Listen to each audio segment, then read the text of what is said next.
Peru has closed its world-famous tourist site, Machu Picchu, as it struggles to contain anti-government protests. The demonstrations have spread to many parts of the country, leaving almost 50 people dead.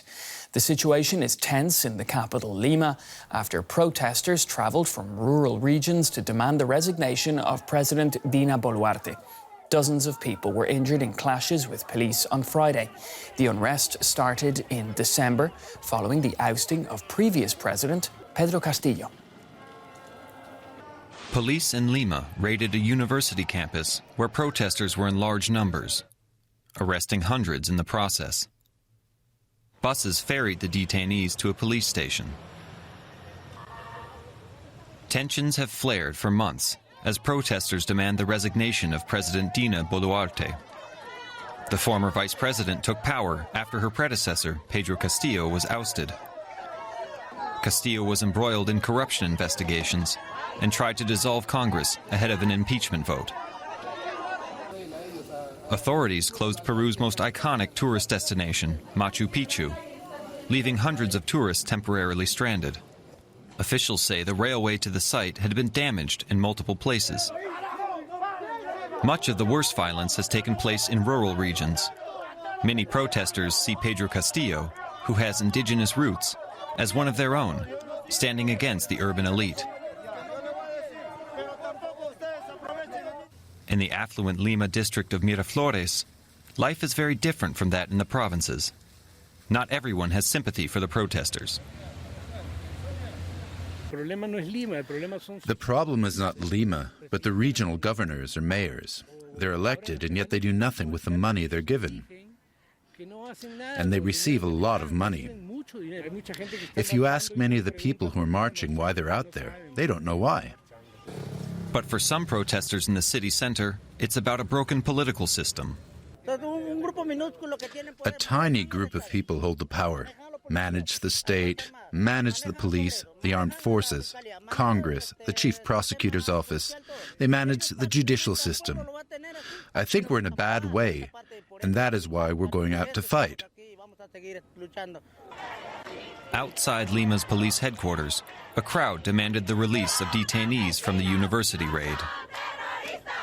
Another day of clashes left dozens more injured, and Peru as divided as ever. All right, well, let's cross now to Lima, where DW correspondent Nicole Reese is standing by for us. Nicole, great to see you.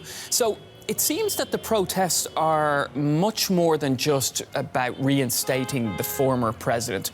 How has this movement evolved, and who are these protesters?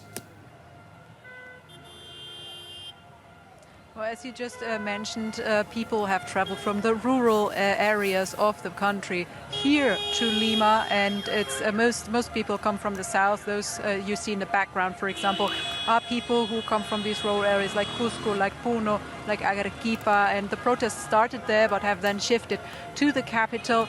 Most of them come from a poorer background. They work in agriculture, they work in mining. There are also engineers here that we've met that spoke to us. Some people from Lima are also at the protests, of course, and they all are saying the same. They felt a huge inequality over these past few years, together with the political instability, because Peru has had time and again new presidents over the past few years. And they also say that they have not seen the benefits that are being generated in their regions or in the country. There's mining, there's agriculture, and they don't see the benefits. So that's also one part of the story here, why the protests are so big. And the other side is also that the police has been very harsh with protesters. We've seen several people being killed by the police in the clashes here in the past few weeks. They're being shot. They're being also hurt with other tools. So there's huge anger here that this is still happening, that police oppression is happening on such a large scale. And that's also why the situation seems to be getting tenser by the hour. Nicole, tell us this. You're in Lima, in the capital, but how widespread are these protests in Peru? At the moment, it's still looking as if it's a whole block of the south that is in the state of protests. We're also hearing that students from the south will now travel to the capital because as it stands, these protesters here behind me are standing there in support of people who had been camping at a university site, and this morning this university site was evicted.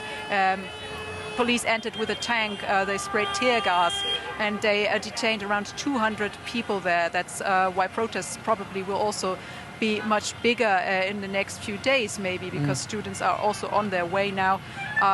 So this is just in development. We cannot really foresee the future, but that's also one part of things that is happening here in Lima at the moment.